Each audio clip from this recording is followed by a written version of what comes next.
In the simplest definition, generic programming is a style of computer programming in which algorithms are written in terms of types to be specified later that are then instantiated when needed for specific types provided as parameters. This approach, pioneered by ML in 1973, permits writing common functions or types that differ only in the set of types on which they operate when used, thus reducing duplication. Such software entities are known as generics in Ada, Delphi, Eiffel, Java, C, F, Swift, and Visual Basic.NET. Parametric polymorphism in ML, Scala and Haskell. Templates in C++ and D. And parameterized types in the influential 1994 book Design Patterns. The authors of Design Patterns note that this technique, especially when combined with delegation, is very powerful but that, dynamic, highly parameterized software is harder to understand than more static software. The term generic programming was originally coined by David Musser and Alexander Stepanov in a more specific sense than the above, to describe a programming paradigm whereby fundamental requirements on types are abstracted from across concrete examples of algorithms and data structures and formalized as concepts, with generic functions implemented in terms of these concepts, typically using language genericity mechanisms as described above. Stepanov, Musser and other generic programming paradigms, as defined in Musser and Stepanov, the generic programming paradigm is an approach to software decomposition whereby fundamental requirements on types are abstracted from across concrete examples of algorithms and data structures and formalized as concepts, analogously to the abstraction of algebraic theories in abstract algebra. Early examples of this programming approach were implemented in Scheme and Ada, although the best-known example is the standard template library in which is developed a theory of iterators which is used to decouple sequence data structures and the algorithms operating on them. For example, given n sequence data structures, for example singly linked list, vector etc., and m algorithms to operate on them, for example find, sort etc., a direct approach would implement each algorithm specifically for each data structure, giving n m combinations to implement. However, in the generic programming approach, each data structure returns a model of an iterator concept and each algorithm is instead written generically with arguments of such iterators, for example a pair of iterators pointing to the beginning and end of the subsequent to process. Thus, only n plus m data structure algorithm combinations need be implemented. Several iterator concepts are specified in the STL, each a refinement of more restrictive concepts. For example, forward iterators only provide movement to the next value in a sequence, whereas a random access iterator also provides direct constant time access to any element of the sequence. An important point is that a data structure will return a model of the most general concept that can be implemented efficiently. Computational complexity requirements are explicitly part of the concept definition. This limits which data structures a given algorithm can be applied to, and such complexity requirements are a major determinant of data structure choice.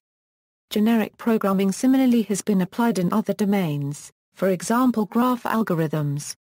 Note that although this approach often utilizes language features of compile-time genericity templates, it is in fact independent of particular language technical details. Generic programming pioneer Alexander Stepanov wrote, "Generic programming is about abstracting and classifying algorithms and data structures. It gets its inspiration from Muth and not from type theory. Its goal is the incremental construction of systematic catalogs of useful, efficient and abstract algorithms and data structures. Such an undertaking is still a dream. And I believe that iterator theories are essential to computer science as theories of rings or Banach spaces are central to mathematics." Jan Strostrup noted following Stepanov. "We can define generic programming without mentioning language features, lift algorithms and data structures from concrete examples to their most general and abstract form." Other programming paradigms that have been described as generic programming includes datatype generic programming as described in OE generic programming an introduction The scrap your boilerplate approach is a lightweight generic programming approach for Haskell. In this article we distinguished the high-level programming paradigms of generic programming, above, from the lower-level programming language genericity mechanisms used to implement them. For further discussion and comparison of generic programming paradigms, see Programming language support for genericity. Genericity facilities have existed in high-level languages since at least the 1970s in languages such as CLU and Ada, and were subsequently adopted by many object-based and object-oriented languages, including BETA, C++, D, Eiffel, Java, and DEC's now defunct Trellis OWL language. Genericity is implemented and supported differently in various programming languages. The term generic has also been used differently in various programming contexts. For example, in Forth the compiler can execute code while compiling and one can create new compiler keywords and new implementations for those words on the fly. It has few words that expose the compiler behavior and therefore naturally offers genericity capacities which, however, are not referred to as such in most Forth texts. The term has been used in functional programming, specifically in Haskell-like languages, which use a structural type system where types are always parametric and the actual code on those types is generic. These usages still serve a similar purpose of code saving and the rendering of an abstraction. Arrays and structs can be viewed as predefined generic types. Every usage of an array or struct type instantiates a new concrete type, or reuses a previous instantiated type. Array element types and struct element types are parameterized types, which are used to instantiate the corresponding generic type. All this is usually built in the compiler and the syntax differs from other generic constructs. Some extensible programming languages try to unify built-in and user-defined generic types. A broad survey of genericity mechanisms in programming languages follows. For a specific survey comparing suitability of mechanisms for generic programming, see. In object-oriented languages, when creating container classes in statically typed languages, it is inconvenient to have to write specific implementations for each data type contained, especially if the code for each data type is virtually identical. For example, in C++, this duplication of code can be circumvented by defining a class template. Above, T is a placeholder for whatever type is specified when the list is created. These containers of type T, commonly called templates, allow a class to be reused with different data types as long as certain contracts such as subtypes and signature are kept.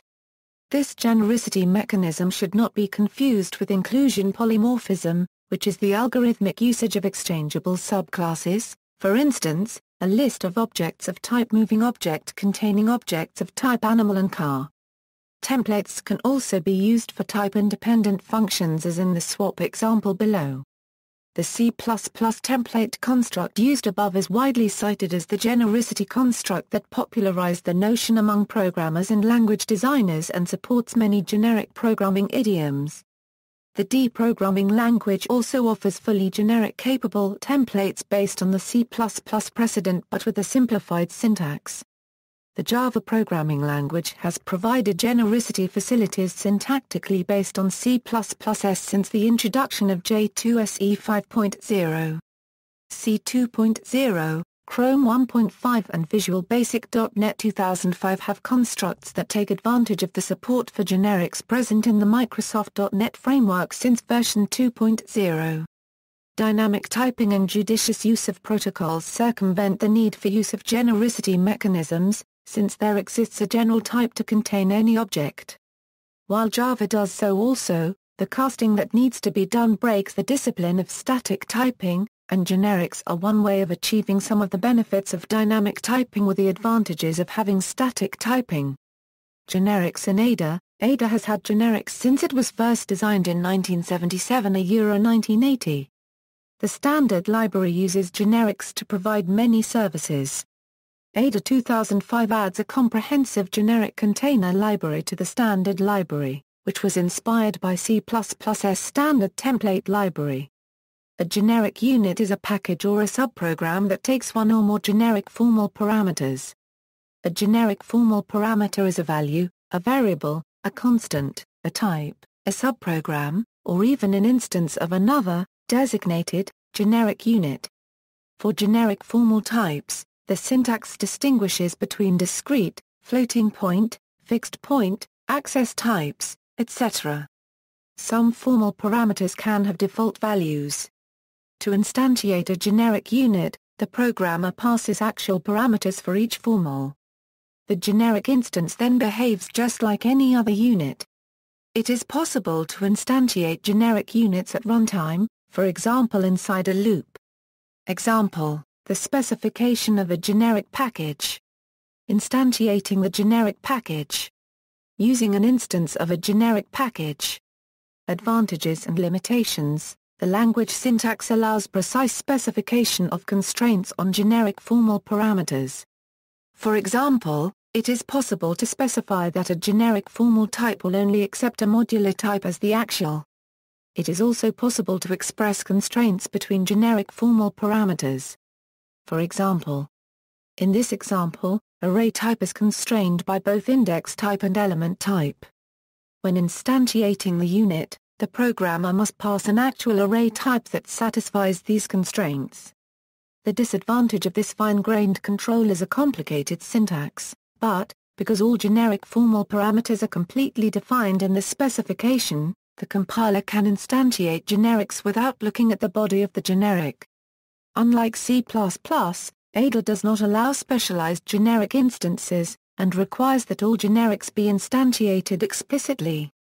These rules have several consequences. The compiler can implement shared generics. The object code for a generic unit can be shared between all instances. As further consequences, there is no possibility of code bloat. It is possible to instantiate generics at runtime, as well as at compile time, since no new object code is required for a new instance. Actual objects corresponding to a generic formal object are always considered to be non-static inside the generic. See generic formal objects in the Wikbook for details and consequences. All instances of a generic being exactly the same, it is easier to review and understand programs written by others. There are no special cases to take into account. All instantiations being explicit, there are no hidden instantiations that might make it difficult to understand the program. Ada does not permit template metaprogramming, because it does not allow specializations. Templates in C++. C++ uses templates to enable generic programming techniques. The C++ standard library includes the Standard Template Library or STL that provides a framework of templates for common data structures and algorithms. Templates in C++ may also be used for template metaprogramming, which is a way of pre-evaluating some of the code at compile time rather than runtime. Using template specialization, C++ templates are considered Turing-complete. Technical overview: there are two kinds of templates, function templates and class templates. A function template is a pattern for creating ordinary functions based upon the parameterizing type supplied when instantiated. For example, the C++ standard template library contains the function template max, x, y, which creates functions that return either x or y, whichever is larger. Max could be defined like this. Specializations of this function template, instantiations with specific types, can be called just like an ordinary function. The compiler examines the arguments used to call max and determines that this is a call to max, int. It then instantiates a version of the function where the parameterizing type t is int, making the equivalent of the following function. This works whether the arguments x and y are integers, strings, or any other type for which the expression x, y is sensible, or more specifically, for any type for which operator is defined.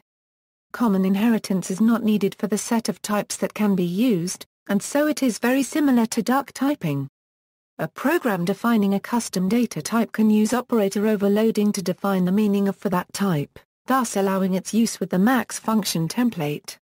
While this may seem a minor benefit in this isolated example, in the context of a comprehensive library like the STL, it allows the programmer to get extensive functionality for a new data type, just by defining a few operators for it. Merely defining allows a type to be used with a standard sort, stable sort, and binary search algorithms, or to be put inside data structures such as sets, heaps, and associative arrays.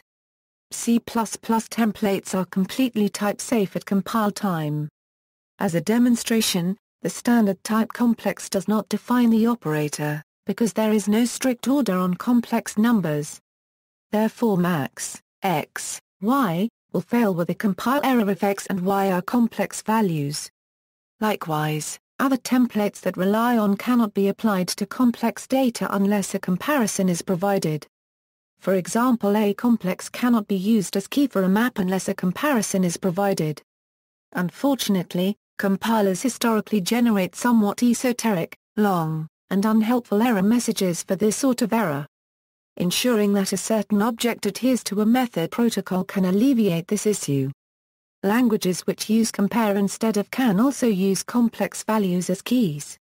The second kind of template, a class template, extends the same concept to classes. A class template specialization is a class. Class templates are often used to make generic containers.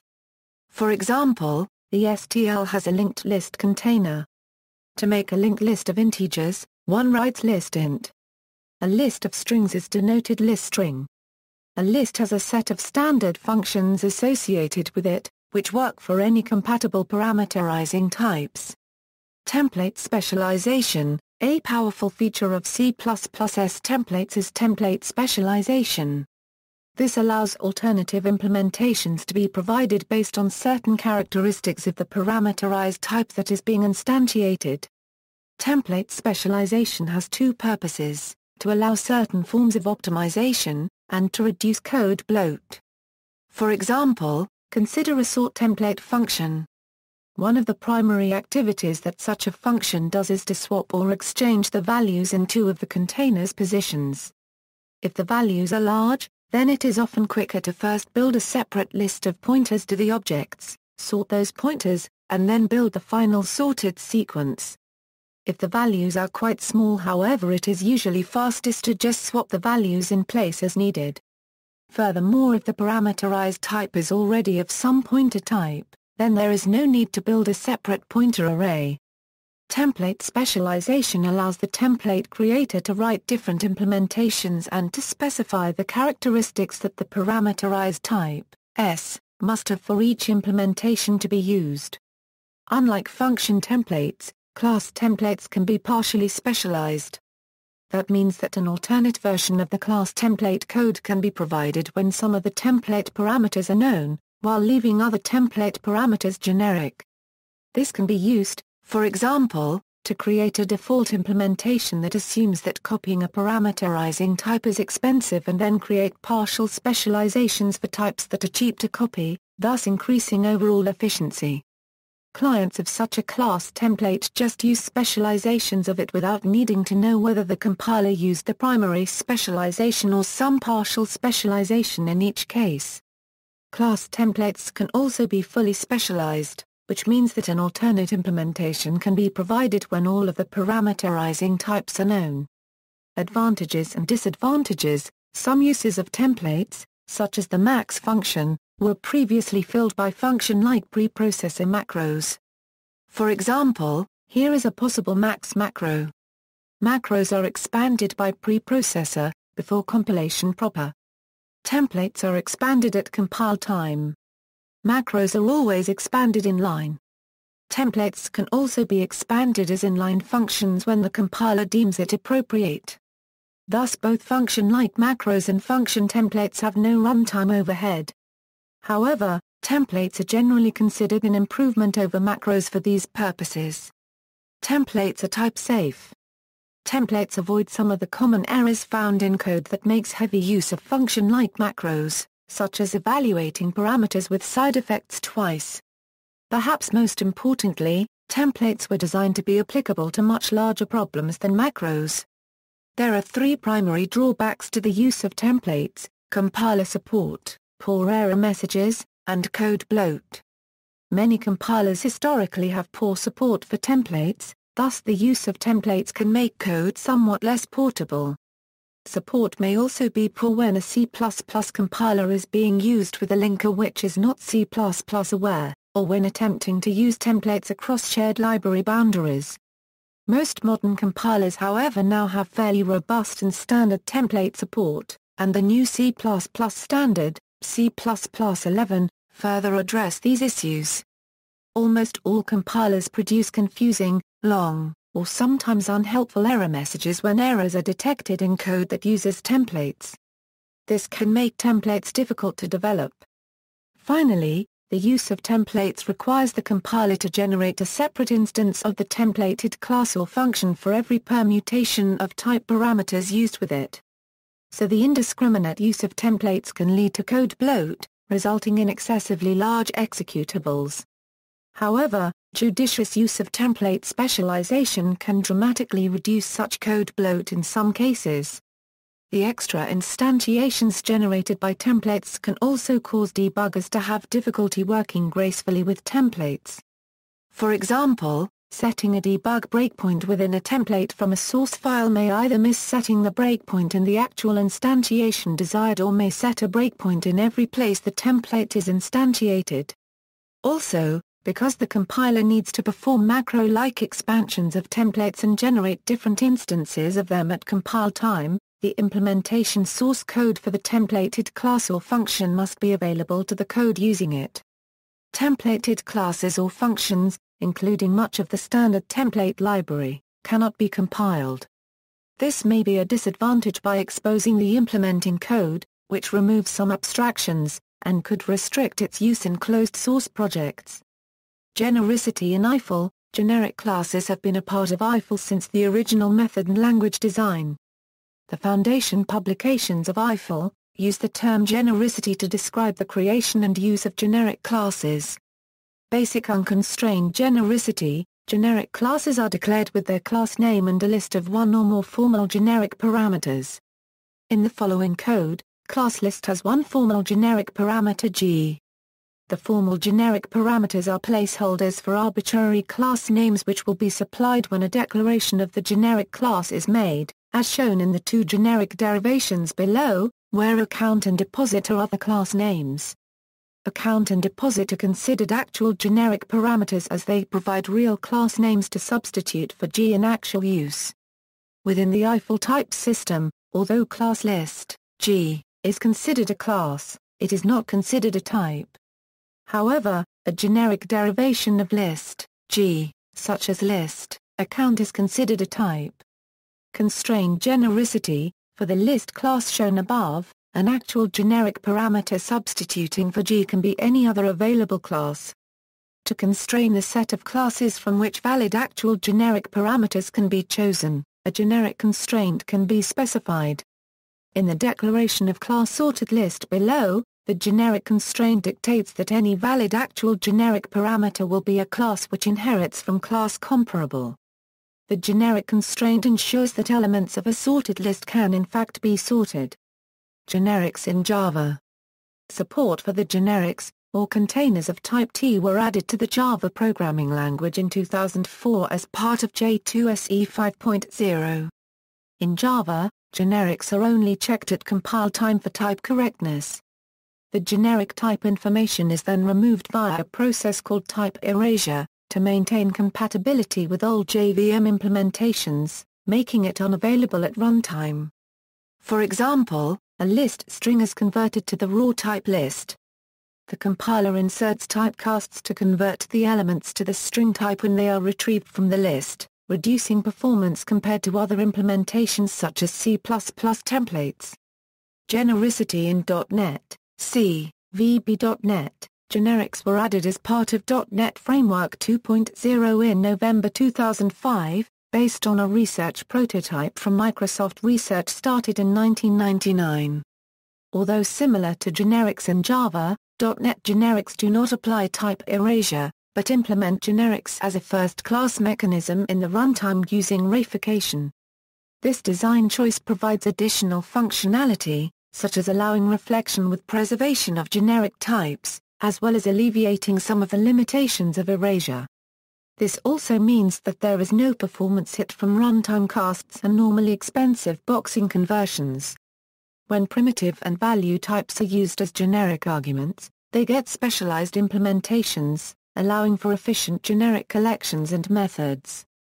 as in C++ and Java, nested generic types such as dictionary string, list intervalid types, however, are advised against for member signatures in code analysis design rules. .NET allows 6 varieties of generic type constraints using the where keyword, including restricting generic types to be value types, to be classes, to have constructors, and to implement interfaces. Below is an example with an interface constraint. The make_at_least method allows operation on arrays, with elements of generic type T.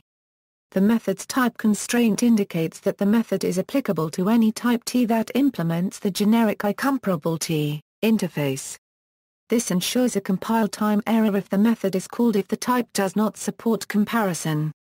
The interface provides the generic method compare to T. The above method could also be written without generic types, simply using the non-generic array type. However, since arrays are contravariant, the casting would not be type-safe, and compiler may miss errors that would otherwise be caught while making use of the generic types. In addition, the method would need to access the array items as objects instead, and would require casting to compare two elements. A notable behavior of static members in a generic .NET class is static member instantiation per runtime type. Genericity in Delphi. Delphi's Object Pascal dialect acquired generics in the Delphi 2007 release, initially only with the .NET compiler before being added to the native code 1 in the Delphi 2009 release. The semantics and capabilities of Delphi generics are largely modeled on those had by generics in .NET 2.0, though the implementation is by necessity quite different.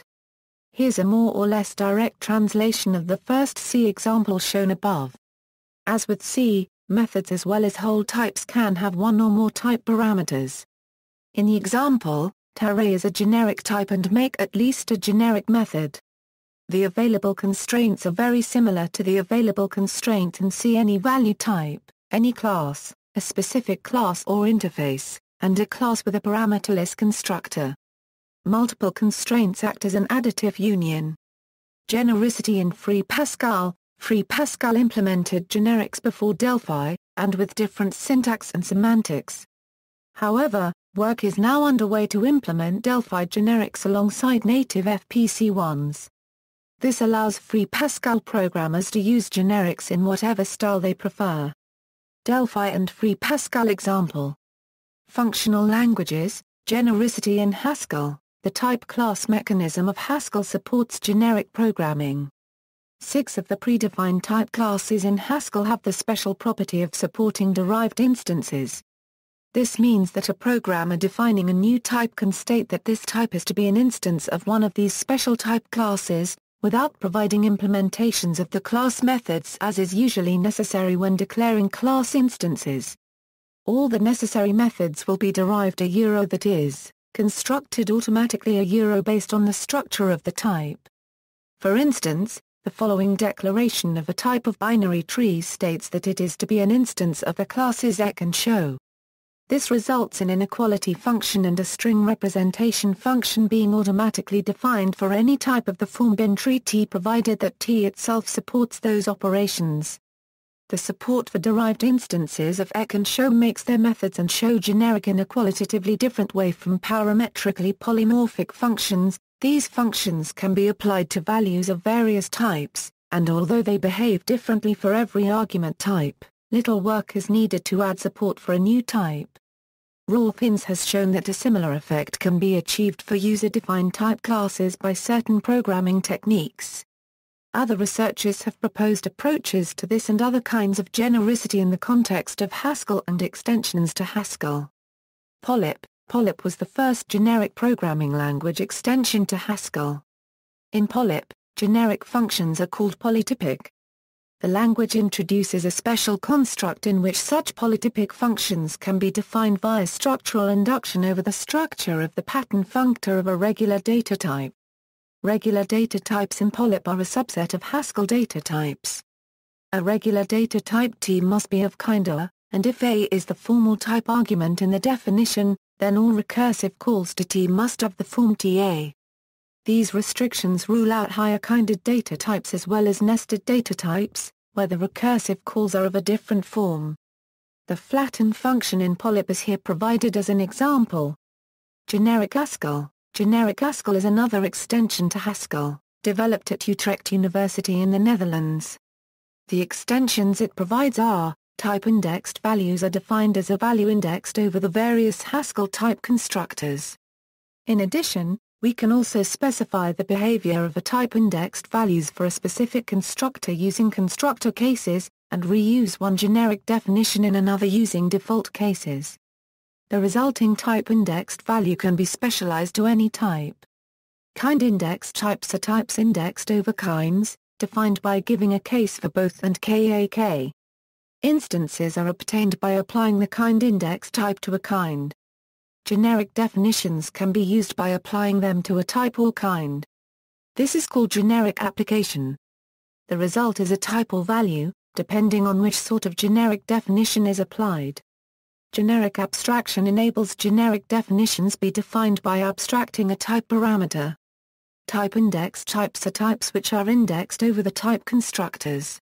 These can be used to give types to more involved generic values. The resulting type-indexed types can be specialized to any type. As an example, the equality function in generic Haskell. Clean. Clean offers generic programming-based polyp, and the generic Haskell is supported by the GHC greater than or equal to 6.0.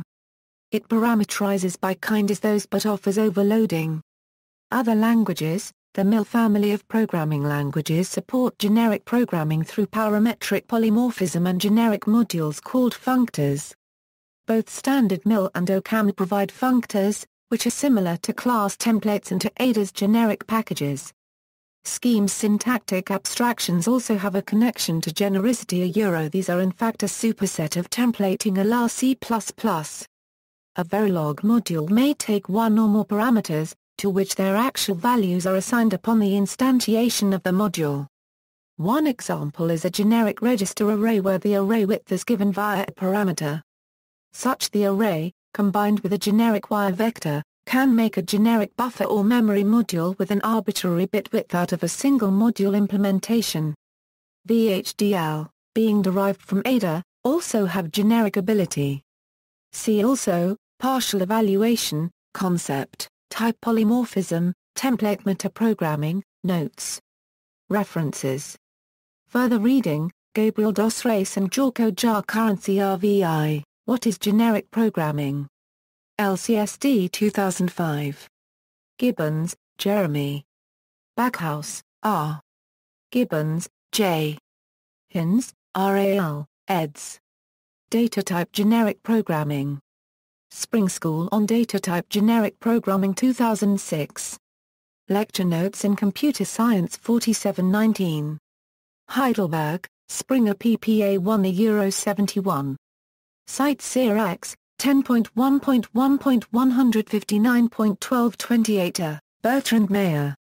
Genericity versus Inheritance. In Uppsala, Portland, 29 September October 2, 1986, pages 391 405. External links, generic-programming.org, Alexander A. Stepanov, Collected Papers of Alexander A. Stepanov, C++/D, Walter Bright, Templates Revisited. David van der Vood, Nikolai M. Josutis, C++ Templates, The Complete Guide, 2003 Addison Wesley. ISBN 0-201-73484-2, C/NET, Jason Clark, Introducing Generics in the Microsoft CLR, September 2003, MSDN Magazine, Microsoft. Jason Clark, More on Generics in the Microsoft CLR, October 2003, MSDN Magazine, Microsoft, MR Mania, Generics.net. An open-source generics library for C. Delphi Object Pascal, Nick Hodges, Delphi 2009 Reviewer's Guide, October 2008, CodeGear Developer Network, CodeGear. Craig Stuntz, Delphi 2009 Generics and Type Constraints, October 2008, Dr. Bob, Delphi 2009 Generics, Free Pascal Reference Guide Chapter 8, Generics, Michael L. Van Kanit, 2007, Delphi for Win32, generics with Delphi 2009 Win32, ZAR copyright Bastien Dorian, 2008, Delphi for .NET, Delphi generics, Felix Colibri, 2008, Eiffel ISO ECMA specification document, Haskell, Joan During, Sean Leather, Jose copyright Pedro Magla Poundis, and Alexey Rodriguez Yakushev. Libraries for generic programming in Haskell. Utrecht University. Davy Clark, Joan During and Andres La Paragraph H, The Generic Haskell User's Guide, Rolf Inns, Generics for the Masses, in Proceedings of the ACM SIGPLAN International Conference on Functional Programming, 2004.